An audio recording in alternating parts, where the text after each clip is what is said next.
Whoever designed this shock took you into consideration when it comes to servicing it.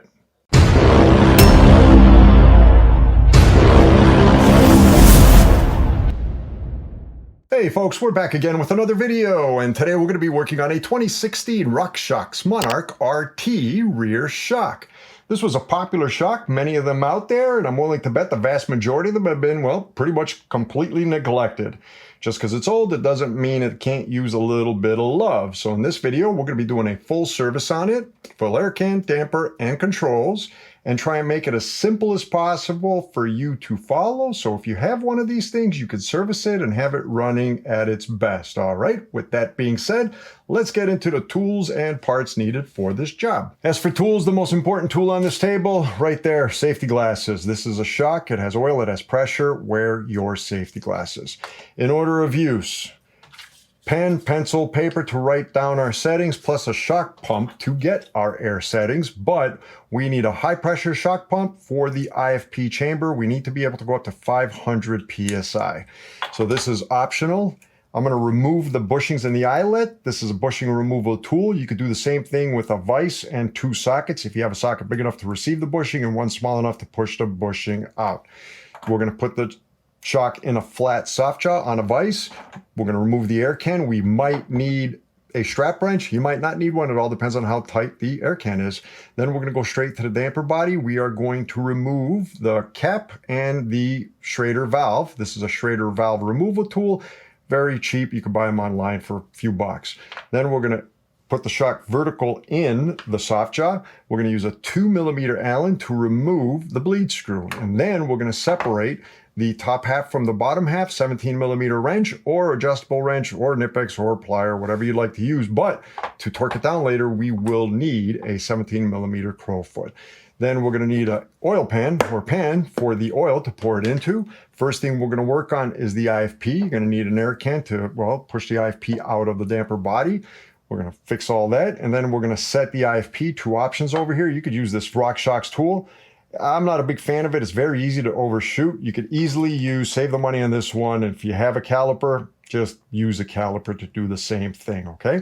Now, from there, we're gonna move to the piston. We're gonna need a 10mm socket in order to take out the nut, to take out the piston assembly, and make sure you have a zip tie or a tie wrap just like this one in order to make sure that the assembly comes out as a whole, right? So we're gonna take everything out from there, and then we're gonna work on the eyelet. To work on the eyelet, there's a eyelet removal tool. You don't have to use this. You could use an adjustable wrench, regular wrench, whatever the size is. I think it's like 13mm. I'm not that sure the size of the eyelet, basically to unscrew it from the shaft so we could change a seal on the shaft. Now on this shock, I am going to work on the dials. Technically you don't have to, but this is a pretty easy shock to work on. For the dials, we're going to need a 1.5mm Allen and a 2mm Allen, and that's it.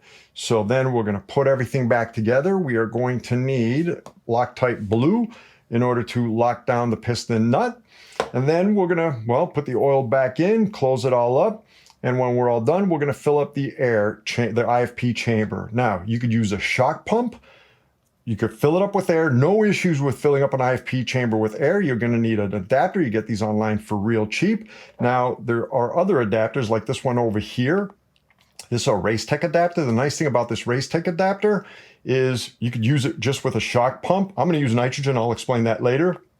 But you could use this with a shock pump. The nice thing is it allows the Schrader core to be engaged and disengaged. It puts a lot less stress on these rubber O-rings because this tool over here, all the stress remains when you remove the adapter from the shock pump. All the stress ends up on the O-ring, which always ends up popping them, okay?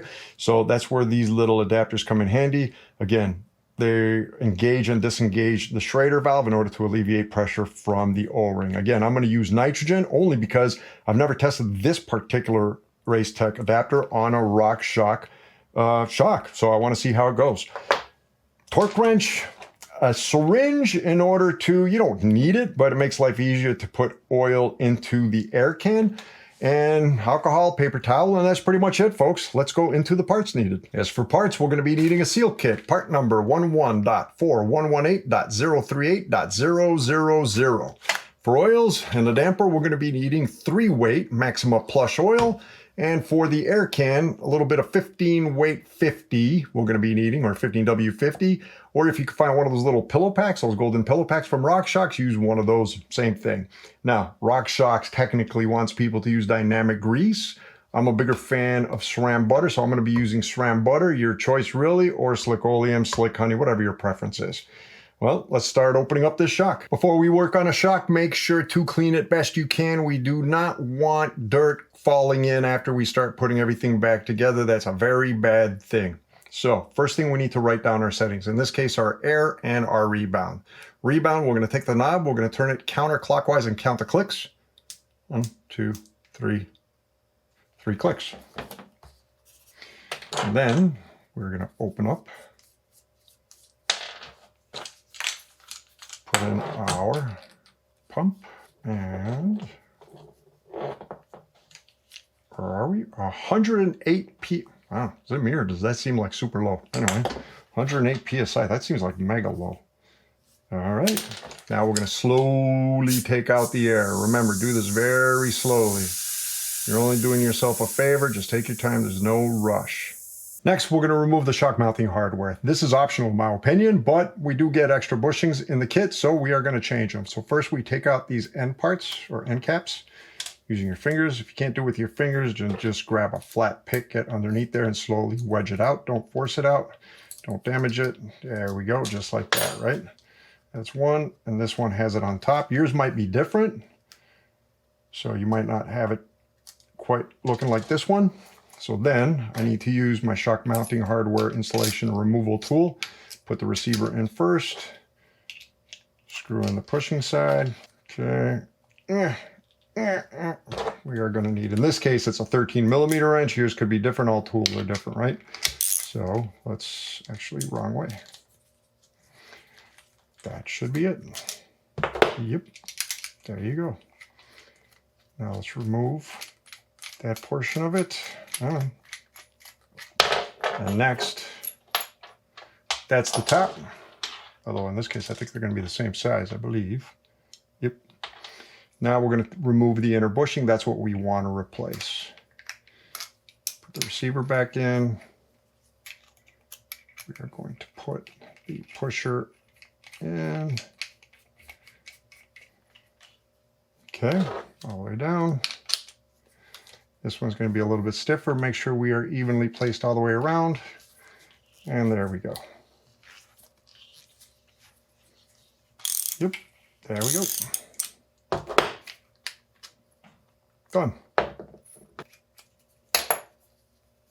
Ta-da! This is the part we're going to replace. We're going to do the same thing to the bottom.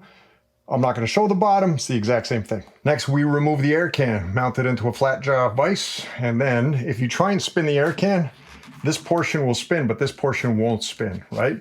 This is extra volume for the air can, just like the older Fox Shocks. This is the part we have to spin. And if you can't do it by hand, I can't grab a, actually, since we're here, let's take out the sag ring, put it on the side, grab a strap wrench, make sure you put it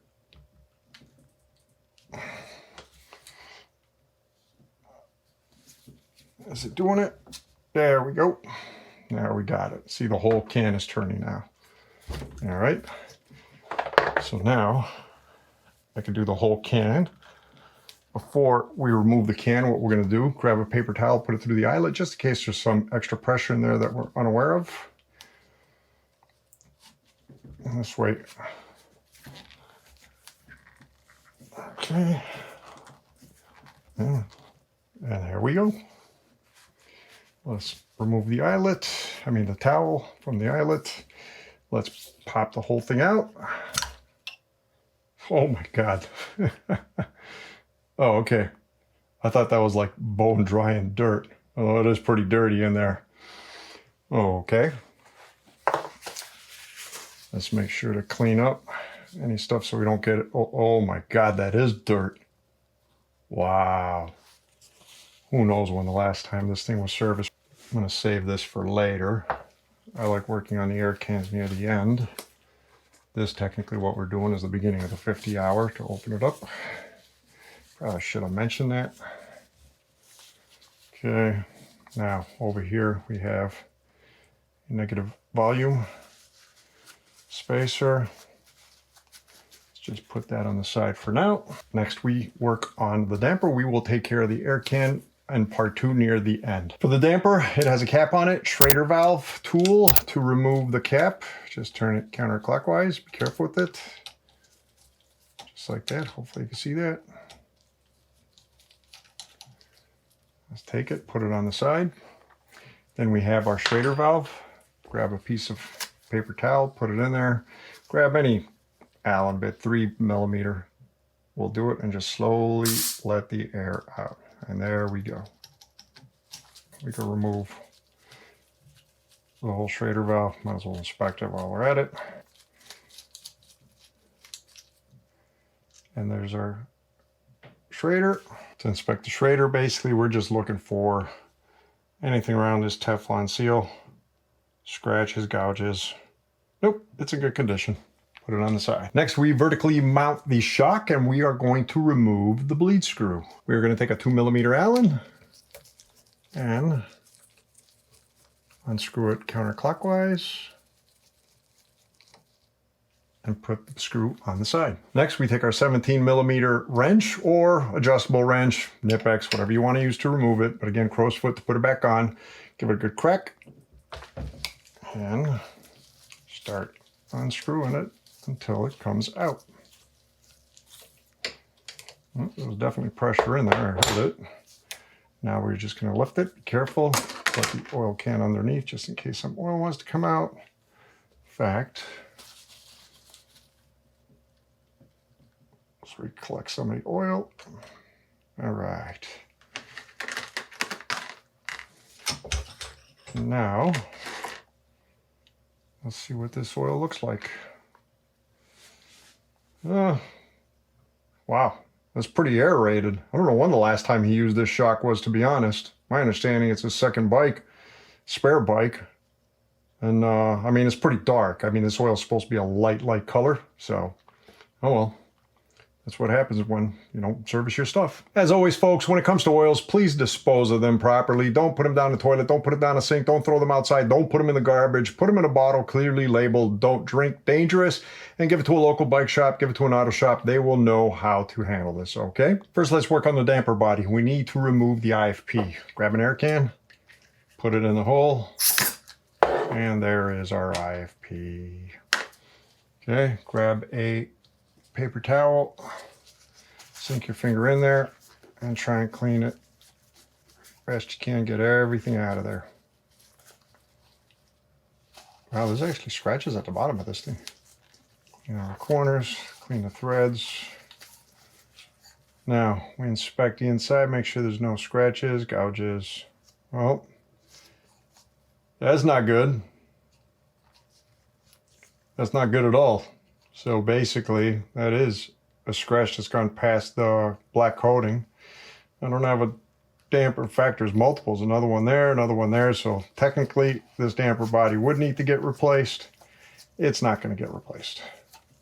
We're just going to do with what we got. But that is a very bad thing. There's actually scratches at the bottom too, if you can see that. 1, 2, 3, right at the end. The walls, though, look like they're okay. It's just this top part. Now, the IFP in the kit, they give us a whole new IFP plus extra seals. Let's empty out the kit. Because we have an IFP, we have a new plug for the IFP. Let's put the seal on it. And we will replace the old plug. So the old one out, new one in. Okay, this is the new seal for the IFP. Put a little bit of grease on it. In fact, put some grease on the IFP seat. Okay. All right. This is our new IFP. This is the old one. Old one goes in the garbage.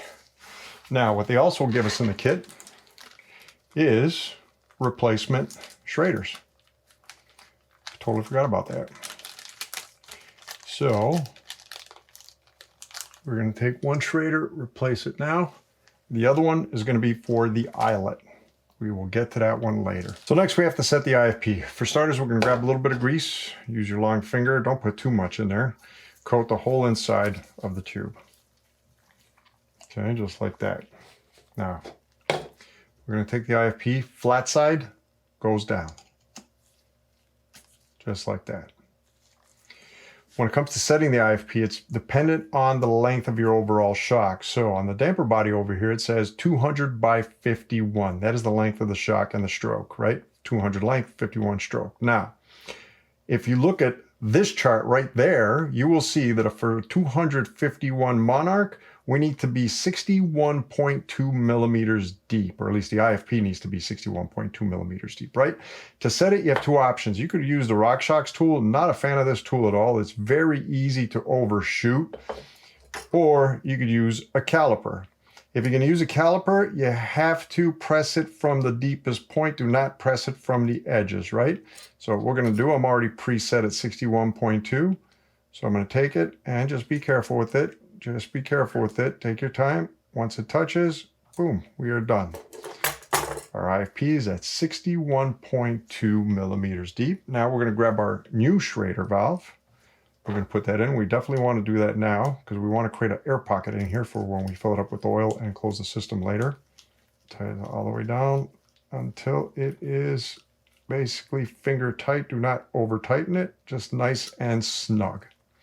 The cap, the new cap, we will put later. For now, we are done with our damper body. Just clean the excess oil, or grease, I should say, and we will put it on the side. Next, we mount our eyelet back onto the vise, and we are going to take off our lifting plate over here. So take your fingernails, put it underneath evenly on each side, and just lift it straight up. And we're going to put it on the side. Watch out here, there is a shim. Let's take this and put it on the side. Next, we remove this nut, 10 millimeter socket.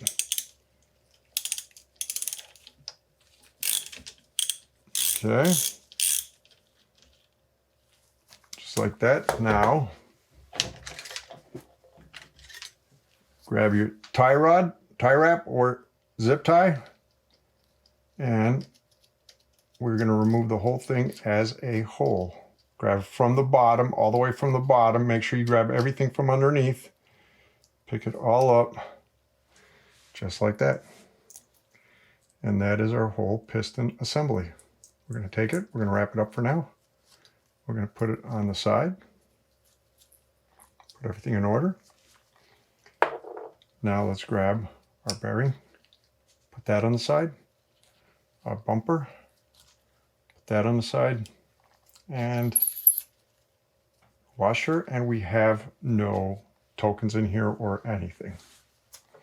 All right, so this part here going forward is going to be optional. We're going to remove the shaft and work on the dials. Again, this is optional. You don't have to do this. If you want to just continue putting the seals back on and closing this thing back up, skip to the part after, well, when we start putting everything back together, okay? Next, we want to remove the shaft from the eyelet. We need a 10 millimeter soft jaw hole, okay? So we are going to take some alcohol. We are going to make sure the shaft is nice and clean. Make sure, I already did this actually, but make sure there's no grease or oils on the soft jaw. Screw this, tighten this down. Now I'm going to use an eyelet tool remover, so you could use a wrench, whatever depth this is. You could use a Nipex, right? These just come in handy. They're cheap. You can buy them online for real cheap. Wow, this one came off real easy. Like really, really easy. Like too easy. This thing was like not even tightened down. So when it gets to the end, we're going to lift it. Just like that. Okay. Let's put the eyelet down on the side for now. Now we're going to remove the inside shaft. We have a seal over there. All right, and we're going to take these two. We will clean them later. What we're going to work on next is the knobs. To work on the dials, we are going to need a 1.5mm Allen and a 2mm Allen. These dials are pretty simple, so we're going to start off with removing a set screw using the 1.5mm Allen. This set screw right there. Take it, unscrew it, put it on the side. Then we have two more screws. 2mm Allen. Grab the forward one. Now be careful here, there is a spring and a ball under each one of these. So let's put that one there. Let's see if we get the spring. There is the spring. Let's see if we get the ball. And there's the ball. That's one. Now let's do the rear one. This is for your detent clicks for your rebound. And this one, if memory serves me correct, yeah, that's your detent clicks for your compression. So let's unscrew this one. Oops, spring came out with the screw. Good, and the ball came out. Yay! Now we should be able to remove the whole mechanism. Okay, we do have a seal over here. Now what we can do, we have another 1.5mm screw here. Let's take off the knob from the main axle. And that's it. Now we should be able to remove it. Something is holding us back. What is holding us back? Never force anything. I am missing something here. What am I missing? I am absolutely missing something here. I don't think it has to do with this. In fact, I'm pretty sure this doesn't have to do with it.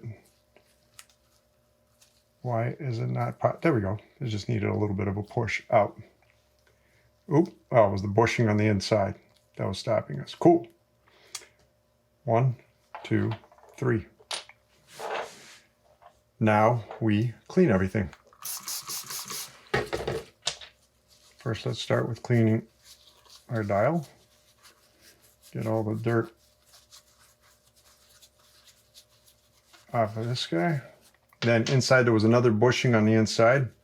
Let's take any old grease off that bushing, as well as this one. In fact, we can clean the inside of each one. Just be careful with them. That is 2. Now this part was dirty and grindy. Actually, these dials were really grindy.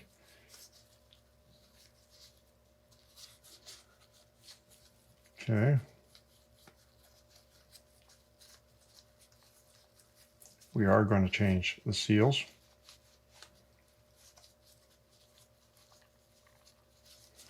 First, let's clean it out real well.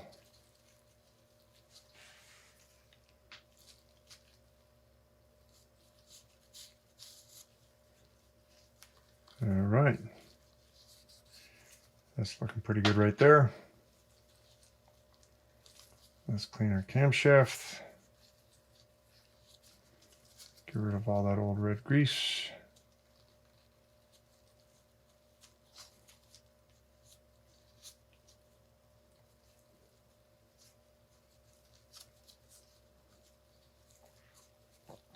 All right. And now we clean our eyelet. Clean this one real well.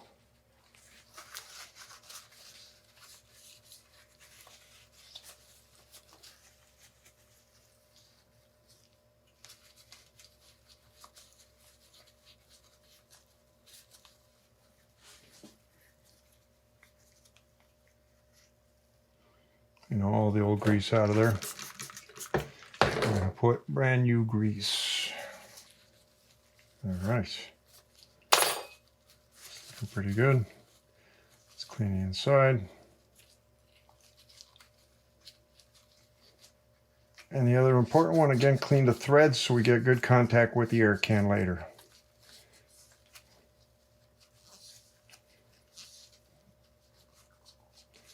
Well, looks like we're done with cleaning. For the eyelet, we have 2 kits. One's an eyelet knob kit. This is to change the seals and all the screws for the eyelet. And this one here, we're going to grab the Schrader valve and change out the Schrader valve in the eyelet. In fact, let's do this one first. So grab our Schrader valve removal tool.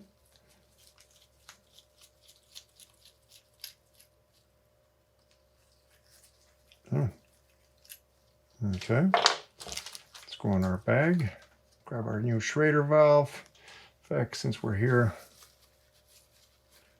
let's make sure we're clean so we don't get any kind of dirt on the seal. And we are good.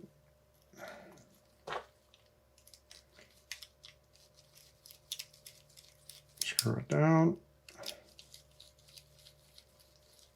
Again, snug just like we did before on the damper body. Don't over tighten it, nice and snug. Now, again, here we have new springs, balls, everything, including 2 seals. Let's work on the seals first. Now, we have a seal on the rebound knob. Let's take that one out first. Okay, go underneath it.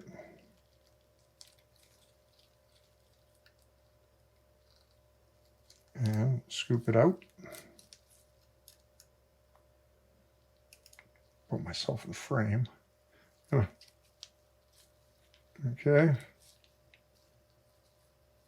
Oh, ball of luck. Come on. My bonehead. There we go. Go over the bushing. There we go. All right.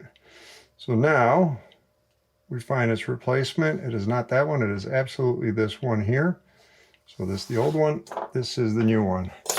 We're going to put a little bit, actually, regular grease, not SRAM butter. Use regular, thicker grease. All right, put a little bit on the seal. Might be a little bit tricky getting them in. Flip them around. This is probably going to be the tricky part right here. And it is in. Leave that on the side. Now the other seal is inside our eyelet, right at the base over here. So let's try and screw it up. There we go. Just popped them out. And that is that one. So let's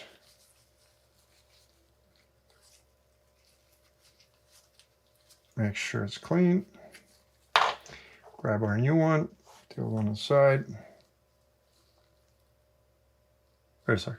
Okay, I just realized an error. I thought I saw something off when I was replacing the seal on the inside, and I was right.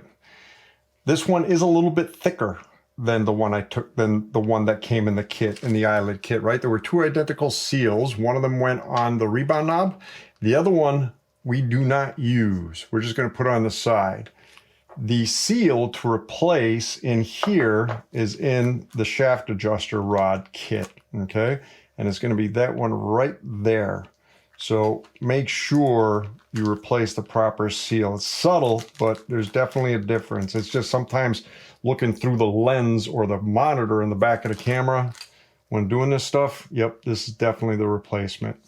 So again, the replacement for the inner eyelet seal is in the shaft rebound adjuster rod knob, as opposed to the replacement for the rebound seal is in the eyelet knob bag, right? So now I'm going to put a little bit of grease. I'm going to put this guy in here, stuff him down,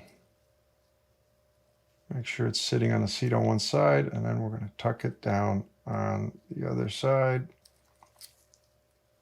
Make sure it's sitting correctly. Yes, it is. Now we are going to replace basically all the springs, balls, screws. Okay, so let's be careful over here. All right, so let's match these up.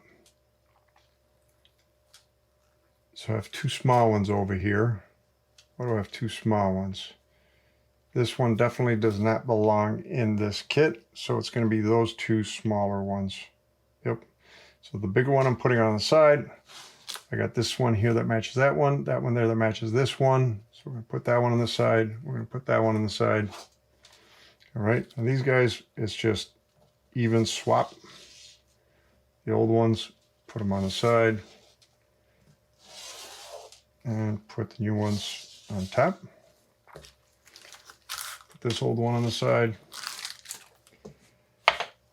Now we're ready to assemble. So our goal here now is to make sure that this notch lines up with this opening over here at the end, right? Because basically the way this works is, this is our camshaft. This is a bushing that's going to sit in between here. This is another bushing that's going to sit in between here. Those bushings basically stop this thing from wobbling up and down, okay? But we need to make sure that this slot lines up after we put everything in, right? So first what we're going to do is we're going to take some grease. We're going to put it around the cam.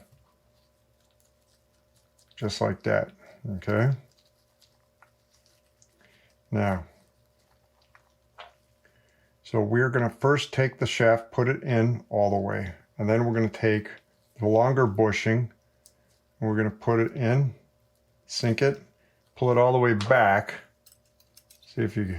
and then push it back out, but we want to push the whole thing in again. So basically, over here, there's a space, right? In fact, let me grab a flat one like this.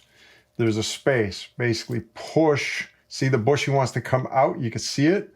What I'm going to do is hold on to the bushing as I push out. There we go, just like that, all right?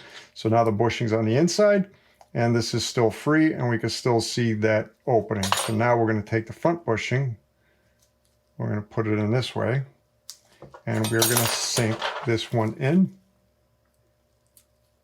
just like that. Now again, we want to make sure, I can't see it now, spin it around, move it until we know that there it is.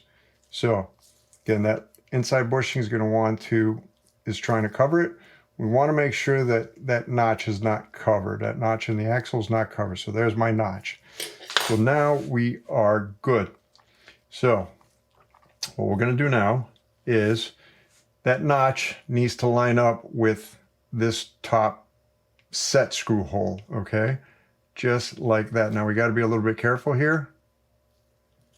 All right. Just like this. Put it in. Oop, I might have sunk it a little bit too much. There we go. So when we look inside, we want to make sure we could see that notch, and I could perfectly see it, okay? So now we're going to take our new set screw. This was the 1.5 millimeter.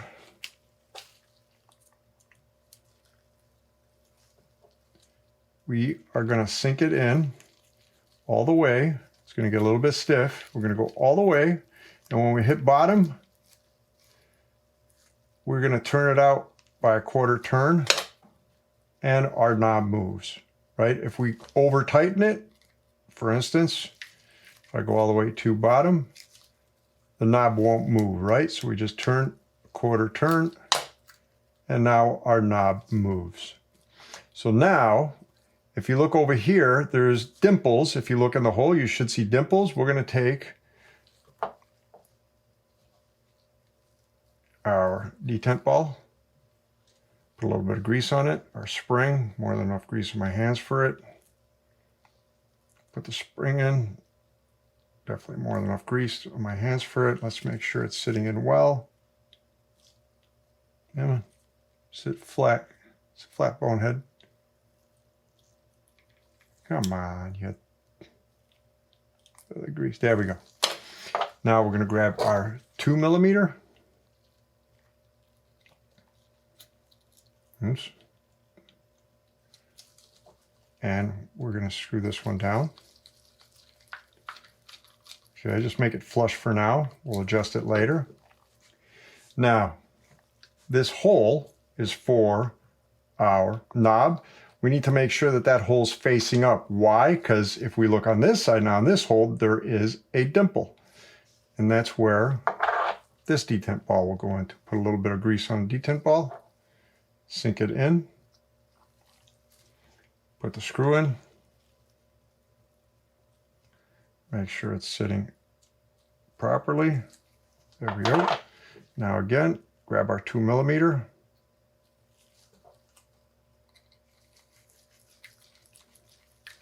Screw that, make sure it's flush for now. Cool. There's our clicks for the rebound. So now we're going to take our 1.5 millimeter again, line up the hole on the knob and the shaft, screw it down all the way,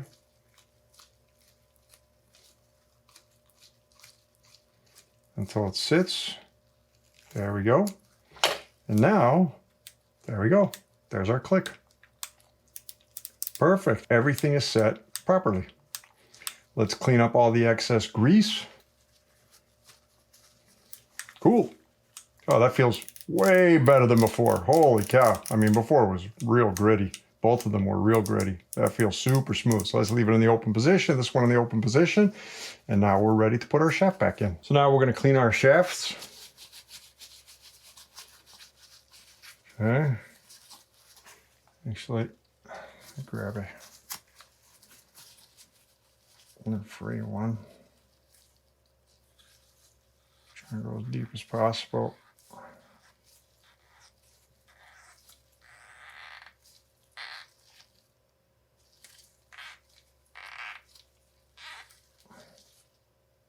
Oh yeah. Now, this one here has a seal that we need to remove. Okay. That seal is right here. Careful. All right. There we go. The replacement seal is in the shaft rebound adjuster rod kit. So, if we look in here, we will see a small, in fact, I'm going to take them all because we're going to start replacing all this stuff. I'm just going to put this stuff here. Put them in order. So this is our seal. We're going to take a little bit of grease, SRAM butter, put it on here, and it goes on the top here. So let's go from the top. So we don't have to try and get it just like that. Yep, just like that, down and in. All right, we managed it. All right, so now we're going to put a good amount of grease on the seal. I mean, on the shaft, the inner shaft.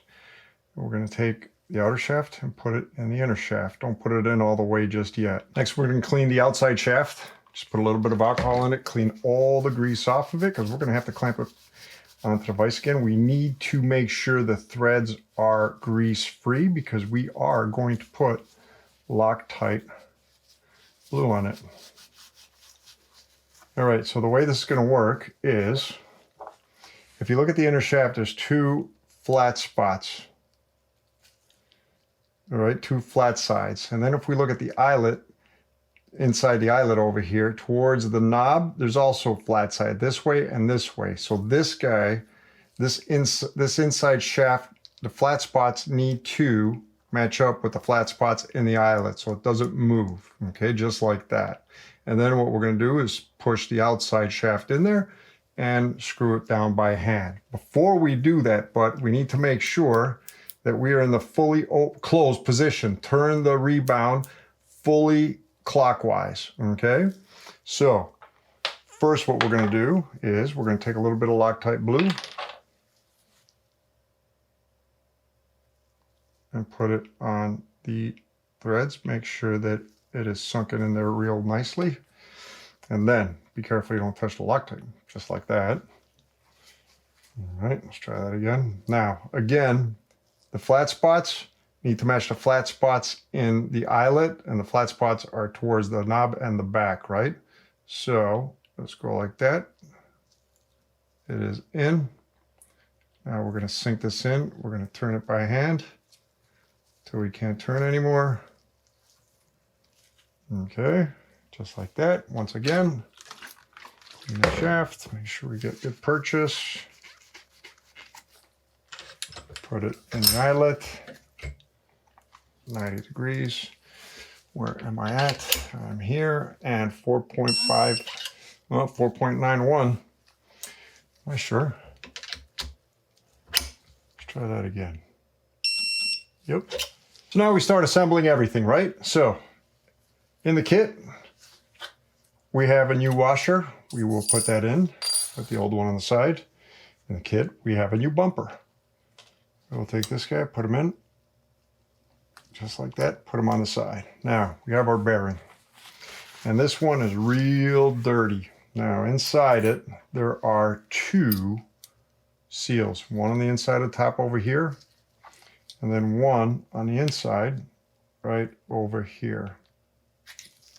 There we go.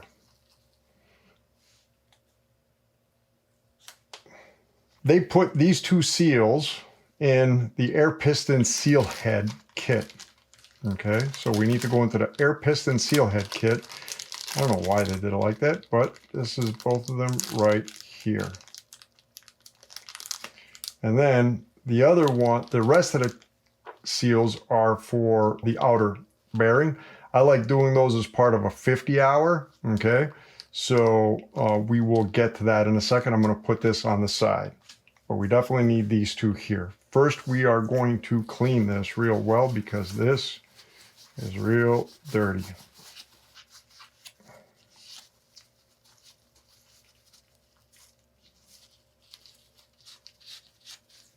All right, that's looking pretty good. Now, one thing we have to remove is the plastic ball on the inside. To do that, your best bet's to grab a 1.5 millimeter Allen key, go on the underneath, and pop it out just like that. That one came out easy. Sometimes, those are a little difficult sometimes. And, well, throw them on the side so you don't mix them up with the new one. Okay. So now we're going to put these two in. Let's start off with the inner one. Put some grease on them. In fact, what I like doing is I like filling up the seat on the inside with grease for these bearings. Okay, now we're going to take the seal. We're going to try and tuck it in one side, just like that. Now, let's grab, actually, will this big one work? There we go. Make sure you hold them on the other side so it doesn't pop out. And now we just sink it into its seat, just like that. Yep. It's in. Grab the rest of the grease. Put on this seal here, and we will take it and put it into its seat.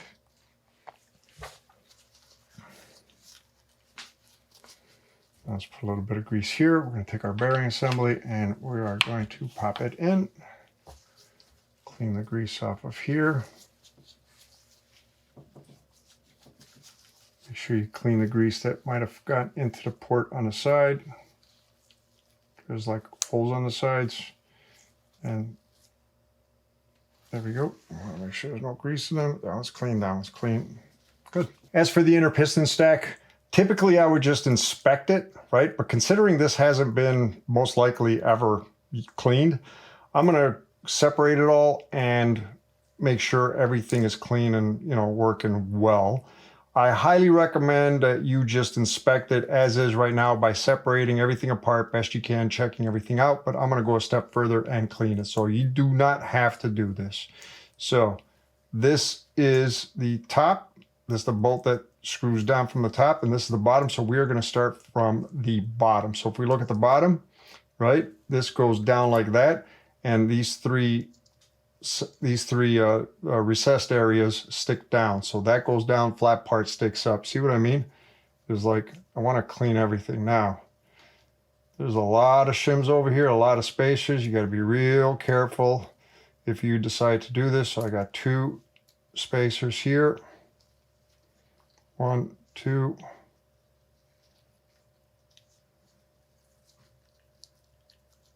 Okay, third spacer. And I have a shim.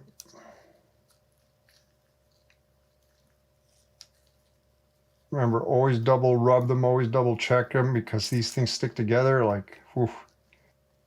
Cool. Now what I'm going to do is clean them all one by one and we'll put it back together. Actually, I'm going to clean them as I put them back together. So in case you took out your nut, this step part screws down, right? So the flat part stays up. That's the top. So now what we're going to do is put a spacer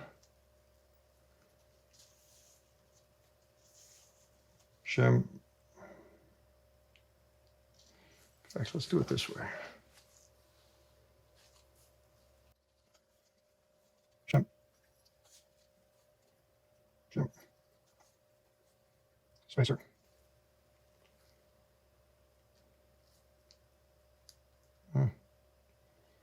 So it wasn't like that.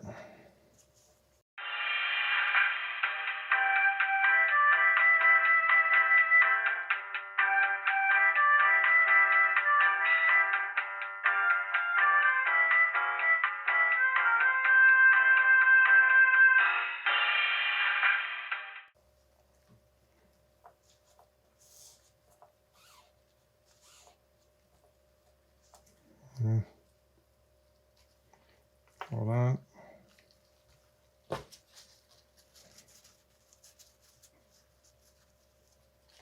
Whoa. Okay, watch out for that Teflon ring. Make sure it stays on there. Right, just like that.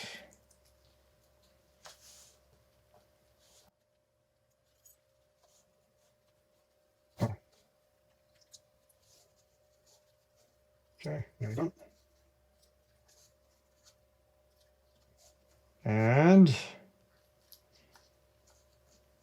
yay, just like that. All right, so now we're going to take this, we're going to wrap it back up and put it on the side. Once again, let's clean the threads. We need to make sure they're real clean because again, we're going to need Loctite on them, right? So for starters, what we are going to do, open up our tie wrap, and again, top down, put this guy in, and slide everything in until everything is seated. Okay. Now, let's remove our nut,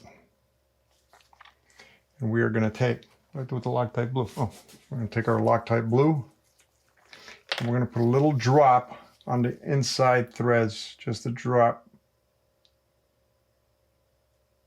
There we go, just like that. Okay. Now let's put them over. Remember, the step part goes down, right? This is flat, flat part goes up. So let's put this guy in. Let's thread him down. All right, that's looking good. Grab our 10 millimeter, do it by hand. Then torque wrench, 4.5 Newton meters.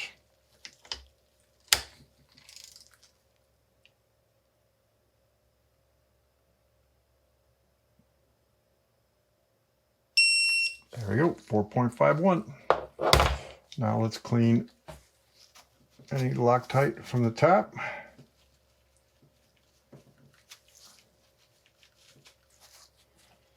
Now, we had this spacer that went inside here, just like that, right? Goes on top of the spring. There's a spring in there. Now we're going to take the whole lifting plate and we're going to put it in. Just like that. Boom. Test it and it works. Perfect. On, locked. Open, locked. Leave it in the open position for now. Next, we fill it up with oil and close the system. First, let's grab a rag, poke a hole in it, and stuff it around the outside here, just like that. Now, remember we had a bleed screw. Well, they give us a replacement bleed screw, and more importantly, we have that new plastic white ball. Let me get a blue thing so I could see it, right? So technically, we don't have to replace the bleed screw, but hey, they'll give us a new one. So why not? The ball is super important. Do not lose it. Let's just take them both and put them on the side. I'll take this bleed screw and leave it for another day. Okay. Now that bleed screw is a 2 millimeter. Make sure we have our 2 millimeter Allen ready. Okay. Make sure you have whatever you use to open the system. I used the 17 millimeter, if you use the adjustable wrench or not, and a torque wrench at 28 Newton meters. 3, 4. Okay, and our 3-weight oil. So what we're going to do first, let's make sure, actually, let's make sure our threads are clean. Okay, trying to remove as much grease as possible. All right, now let's put some oil in here, fill it up to the top. See how light colored this is? Okay, another thing we're going to need, just in case. Now,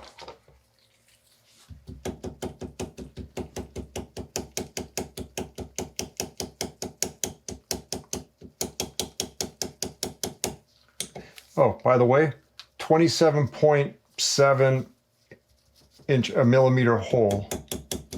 Or you could use the flat jaw just like we did when we unscrewed it. You could do it both ways. I'm just testing this out actually. So you don't need a whole soft jaw. You could just use the flat jaw the way we did when we started, right? So let's take this and fill it up to the top. Air bubble there. Let's get rid of it. More air bubbles for some reason.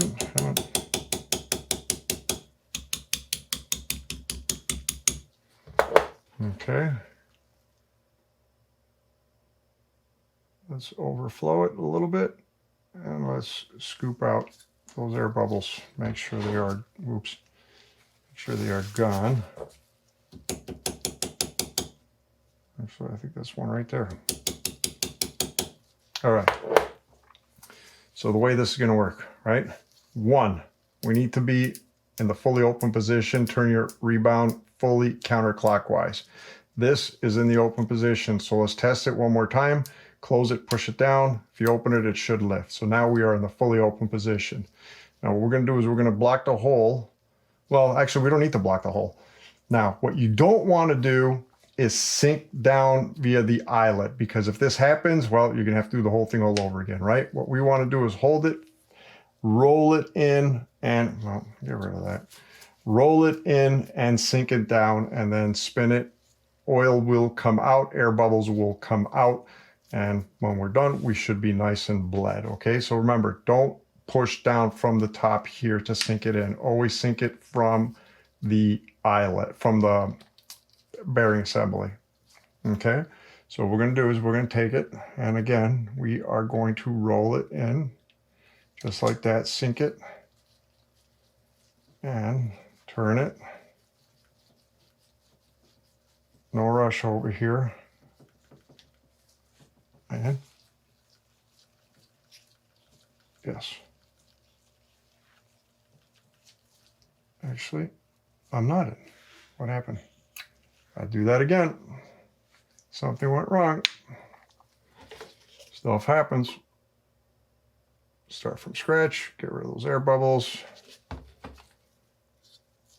Okay, tap it. Okay. Again, fill it up till it overflows a little bit. All right, just like that. And now we take him, roll him, and sink him in. Just like that. And yeah, that's better. See, oil's coming out now. So oil needs to come out. Now, as you see, as we're screwing down, air is coming out with the oil. So again, no rush over here. Let the air just come to the top.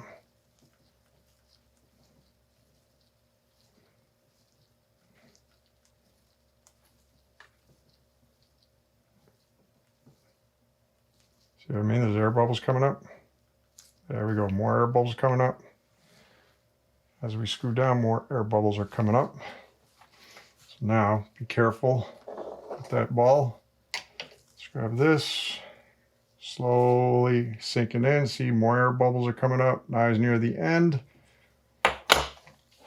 Now we grab our torque wrench. And again, 28 Newton meters.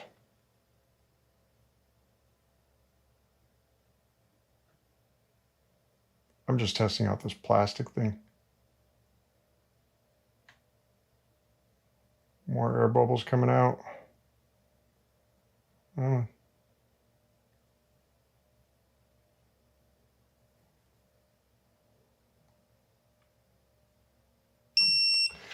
28.1.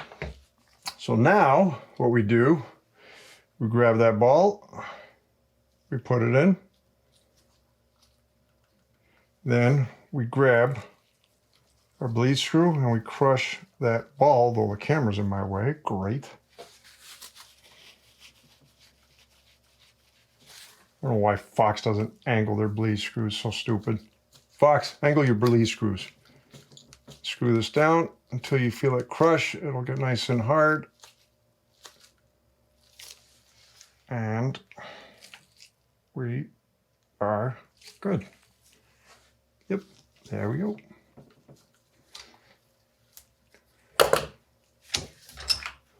Take them out.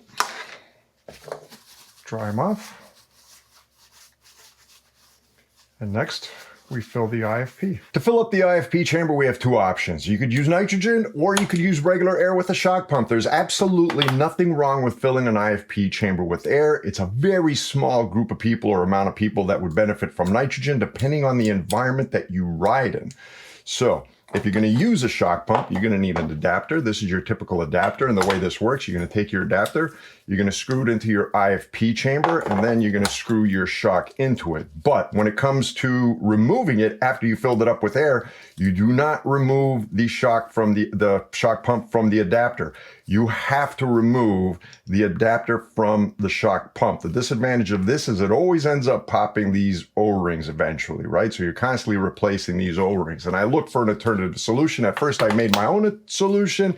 And then a subscriber mentioned this Race Tech adapter, which is similar to what I had put together for myself. So basically, this has a pin inside. And when you engage the shock pump to the adapter on this side, it'll push the pin down, which will push in the Schrader valve. And then when you remove it, unlike this valve over here, this adapter over here, you have to remove it from the shock first before you remove the shock pump.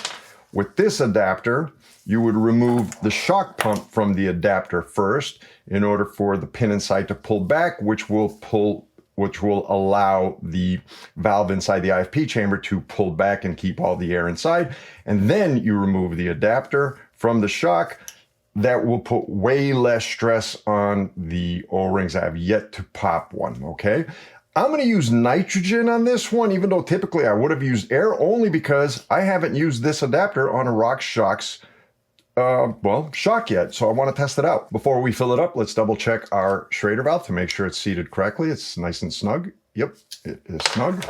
Then we will install our adapter. Remember, this is on an angle, right? Now don't over tighten it in here. Okay, once it stops, you are done. Then I'm gonna insert it into my nitrogen system here. Now, this is a PT chuck from Power Tank. This allows me to push the pin down in order to open up the valve, the Schrader valve in the IFP chamber, okay? I've already pre-charged my system to 500 PSI.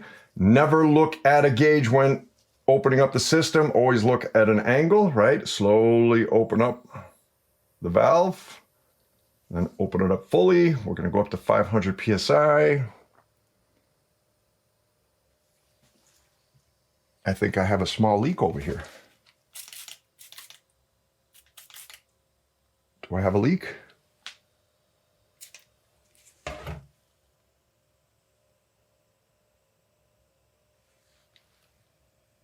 I hear it. Where's it coming from? Yep, I have a leak right at the side of this chuck. Okay. Might still be able to get away with this, even though I'm a little bit short. That means I have to open up my tank a little bit more.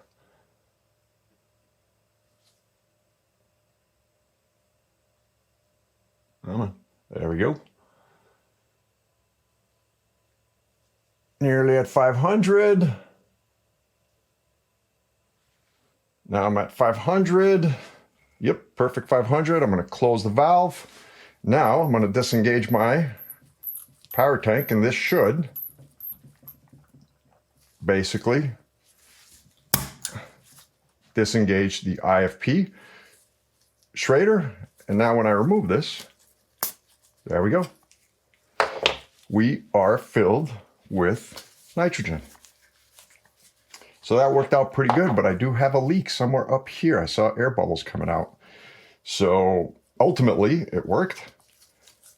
We'll have to figure out that problem. We filled it up and we're on the dyno. So we're gonna put everything, make sure everything's in the fully open position, the compression knob facing down and the rebound fully counterclockwise.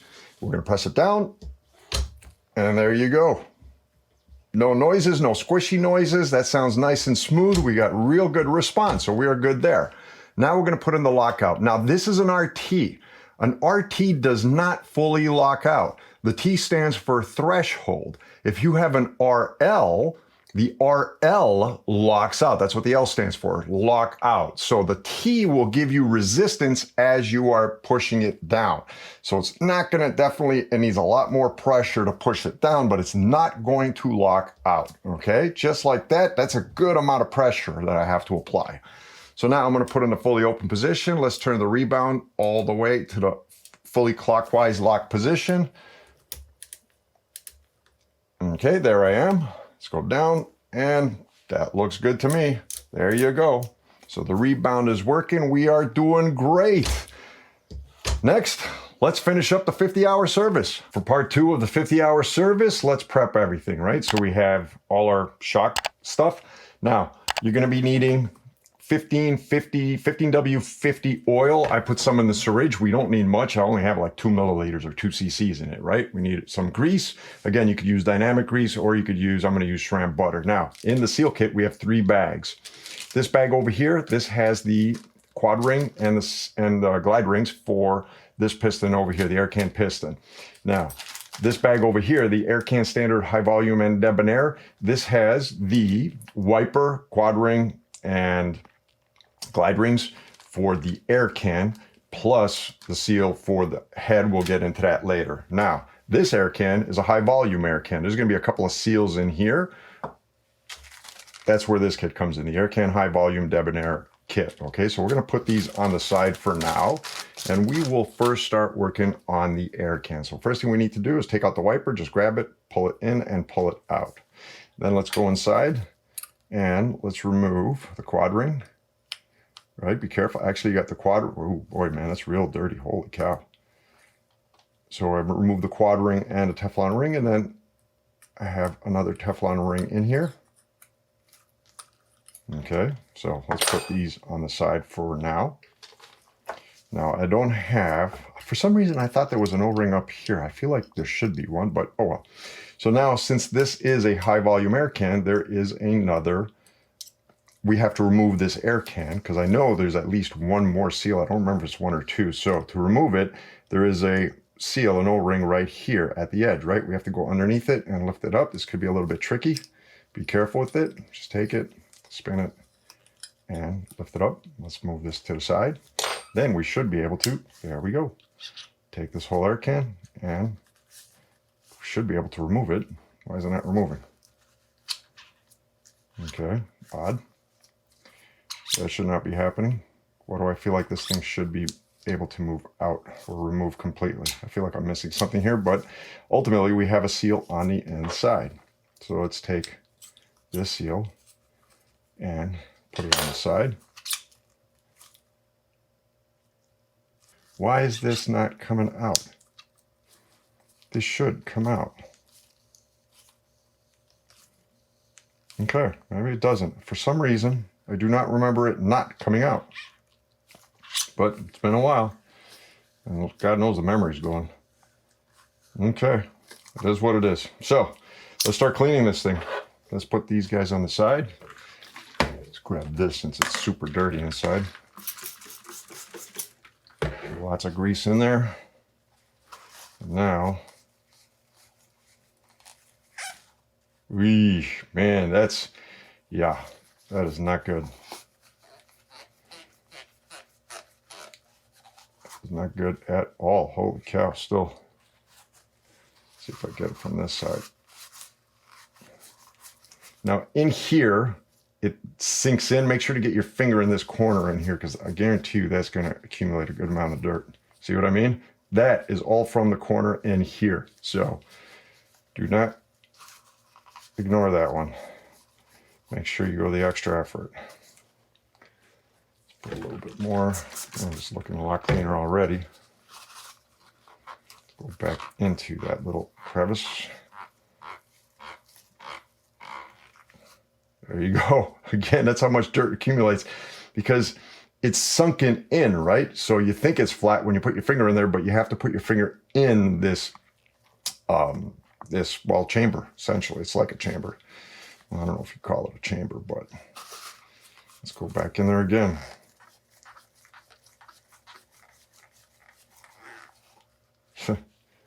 Okay, so we're good for now. Now what we're going to do is clean the seats for the seals. All right.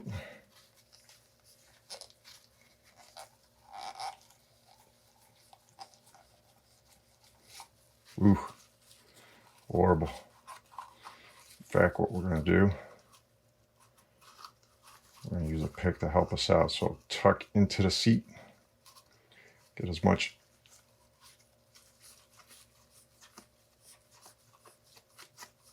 towel in there as you can, and just wipe out.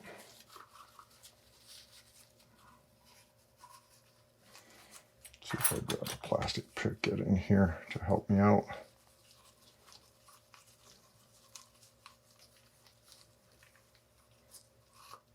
Oh, it's looking much, much better. Clean the threads. Make sure we have no debris in the threads. Put your fingernail in there and just spin it around. That's where we get a really good connection until it comes out. See what I mean? And our air can is clean. Now this, clean the outside.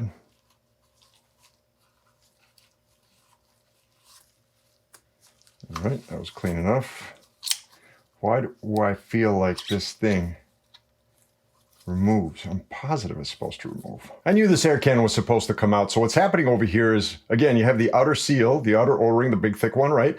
But inside we should have two of these. And I bet you what's happening is the inside one here is so dry that the compression is just jamming the outer can from coming out easily, right? So what we can do to help us, for starters, take a little bit of grease. We're going to clean all this off.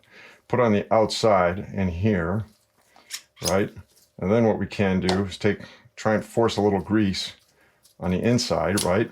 And what we're going to do now is hit it hard. And if it doesn't come out still, what we're going to do is grab a soft mallet, something soft, and just tap the inside. See what I mean? There's the other O-ring. So now, well, let's keep on tapping it. Just be careful over here. Make sure you use a soft mallet in order to remove. This should come out a lot easier. I don't know why this is so difficult. Just don't do it with come on. There we go. For the love of... Cool, we didn't damage anything, just like I thought. Yep. And that is our other seal in here, okay? That we would like to change since we have it in the kit. So again, these two should be identical. I knew it, man.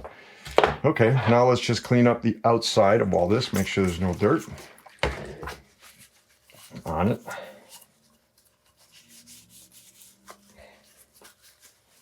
Okay, clean the whole thing. Clean any grease we just put on it.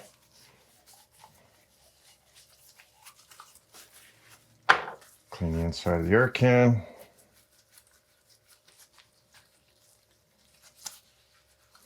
All right. First, let's start off with our high volume air can seals, right? So let's open up this kit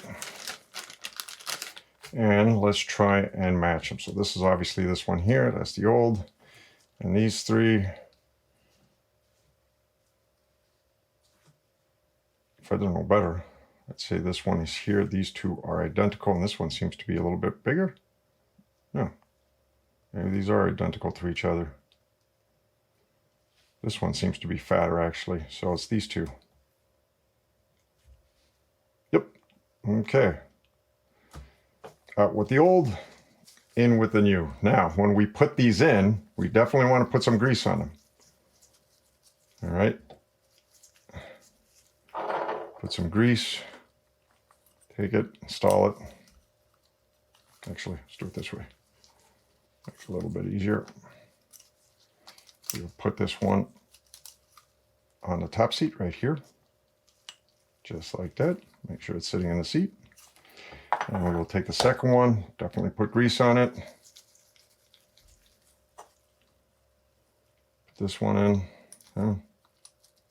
There we go. Hop it over here to this seat.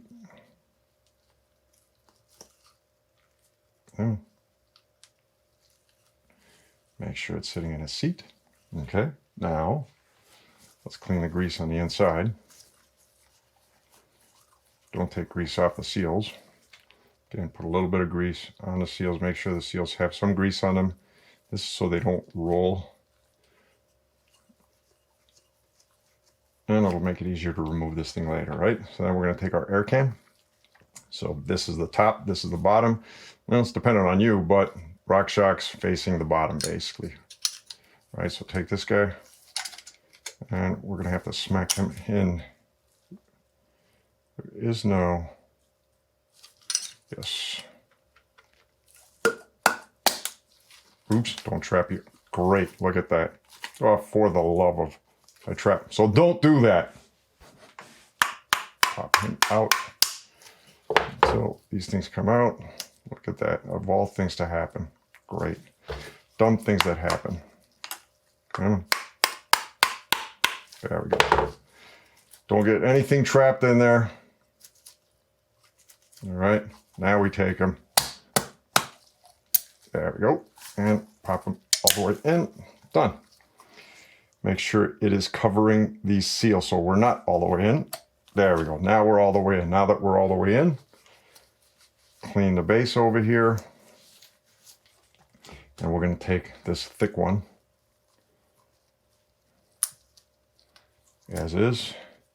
And we're going to pop it in. And then we're going to press it in. Make sure it is pressed in real well. Take your thumb, go around it, and press it in. And that part of our air can is done. For the inner seals, I aligned them in order. So we have our Teflon seal, our quad ring Teflon seal wiper, and then the eyelet seal, and this is our negative token, and our sag ring, right? So we're going to do first, take a little bit of grease, put it on the Teflon seal, and we're going to tuck this to the inside seat, right? There's two seats, one for the wiper, one for the three seals. So take your finger, tuck it in the inner one. First one should be easy. And sink it all the way in, just like that. Okay, now sink it down. Then take some grease, put it on the wiper. On the quad ring. That's going to go on top. Same thing. Make sure it sits on top. Find a space where it fits in, and then we're going to stuff the rest of it in there. All right, just use your finger. Now the important thing here is to make sure we do not twist it. This cannot be twisted. We will double check. There we go. It just slipped in. Let's check it. And it is not twisted. Then we will grab our third one, put some grease on it. Now, this goes on top of the quad ring. This one's going to be a little bit trickier because there's less space. Stuff it in there.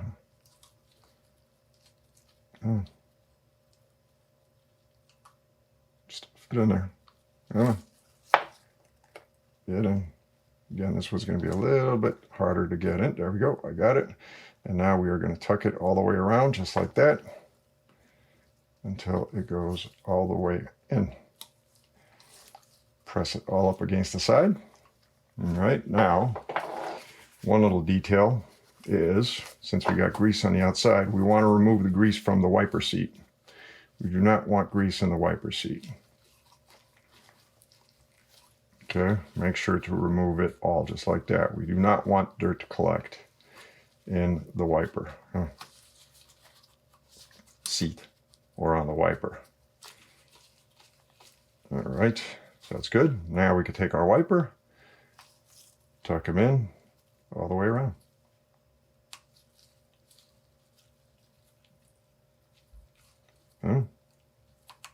There we go. Done. Our air can is done, outside of cleaning any excess grease on the outside. Let's put it back. Now, there is a seal at the bottom in here, inside the eyelet. We would go in there, scoop it out. See if we could see that. All right. There we go. We would scoop it out.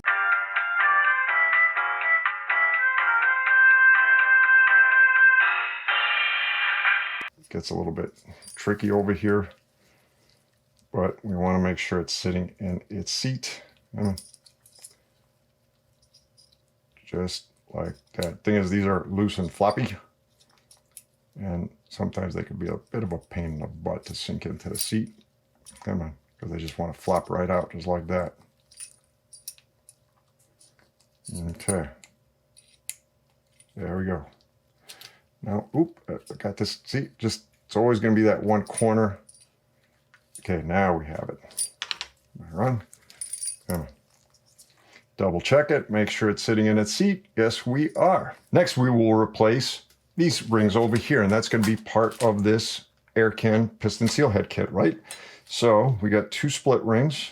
Let's go in here, remove split ring 1, remove split ring 2. Ooh, man, look at all that. Holy cow. And then we will remove the quad ring. Got all dirt under a quad ring. Guys, that's why we do 50-hour services. So let's get this on the side. Now let's go in there and clean everything. In fact, let's clean our fingers so we don't put everything back in there. So get into that seat, remove all that dirt. And the reason I don't change these with the damper service is just in case I do damage to them when putting things back together. Just keep them separate. All right, we have our 2 split rings. So we're going to start off a little bit of grease on. I'm running out of grease. The quad ring, put the quad ring in. Make sure it is not twisted when we put it in. Inspect it. Yep, we are good. Now we're going to take some grease. We're going to put on our split ring. Start off with the top split ring. Now split rings sit in one way. Okay, make sure they sit like that, okay? Then we'll put the bottom one on. Put a little bit of grease. And again with this one, make sure it is sitting correctly. Make sure it doesn't sit on top of the other one. Tuck it in. Roll it around just like that. Press it all together. Next, we put the shock back into the vise. First thing we're going to do is we're going to take our new IFP cap. Screw this one in.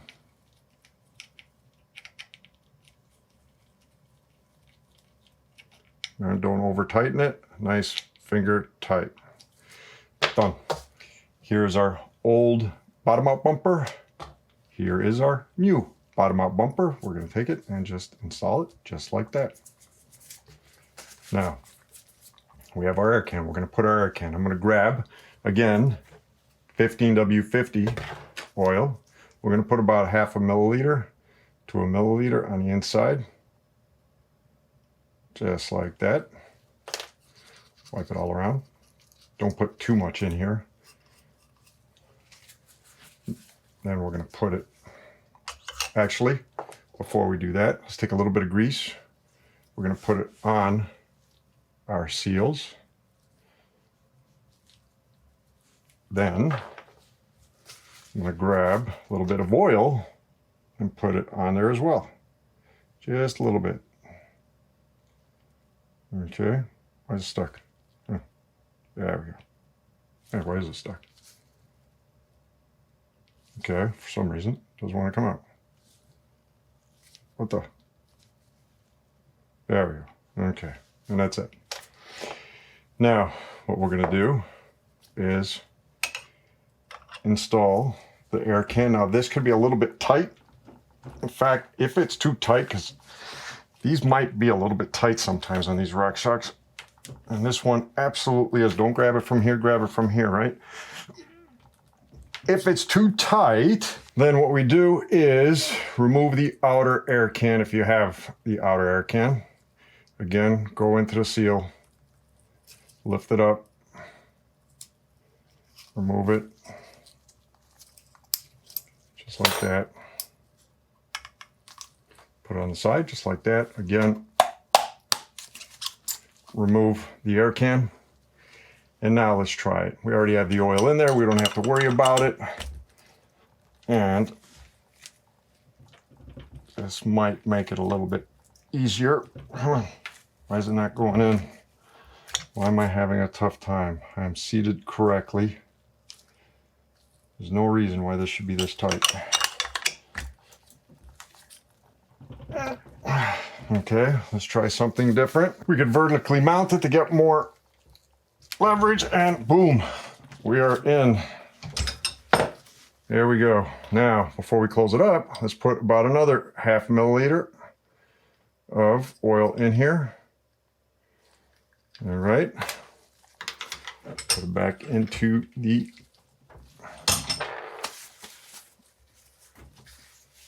vise. Press it until we hear air escape. In order to, oops, should not tie down enough. Let me tighten this a little bit more. My vise. Come on, might have to vertically mount it again. All right.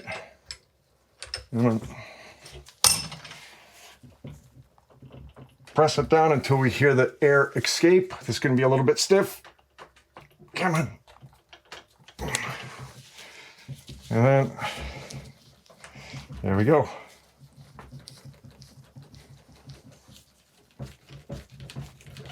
Screw it all down.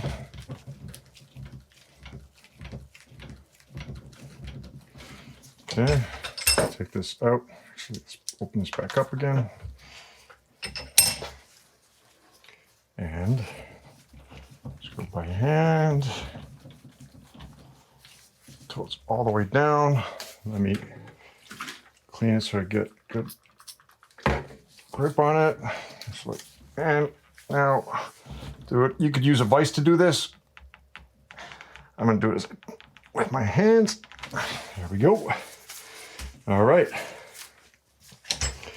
Now since that's done, let's put again a little bit of grease on our rings, on here and on here.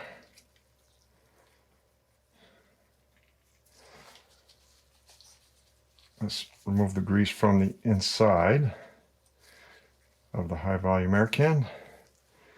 And we will take our air can again, force him on, pop him to the top. There we go. Grab the O-ring. Put it in its seat.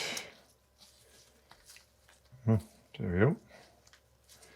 And then we are going to tuck it with our thumb all the way around. Make sure it's tucked in there good.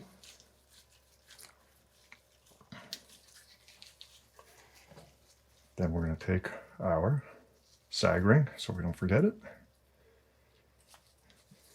And that part's done. Now in our kit we have brand new eyelet bushings. So we're going to grab one eyelet bushing and put it inside. Actually, let's take just a slight coat of grease on it.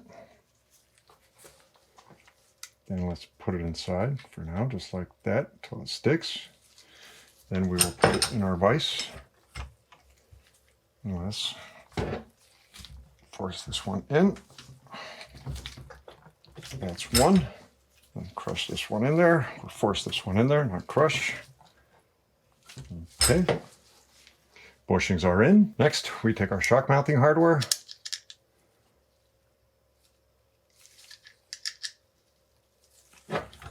Start them off in the vise. Put this one in just like that. Then, actually, like that.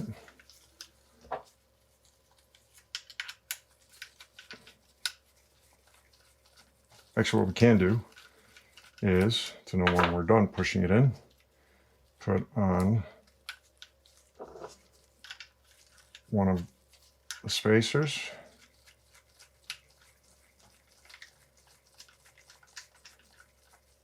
Okay.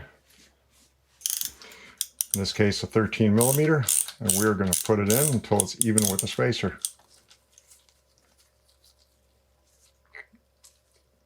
And that's pretty much it right there. So this one's in.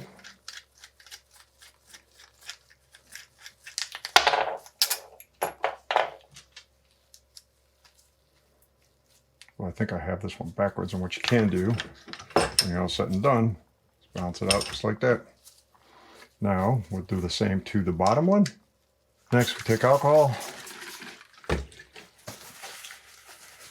and remove all the grease, any oil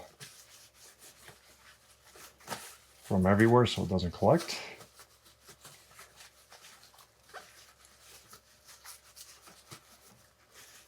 Okay.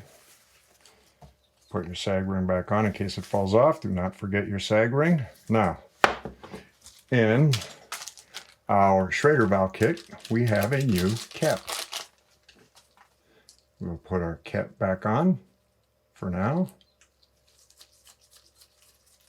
And ta-da! And there you have it, folks. You just finished fully servicing a Rockshox Monarch RT rear shock.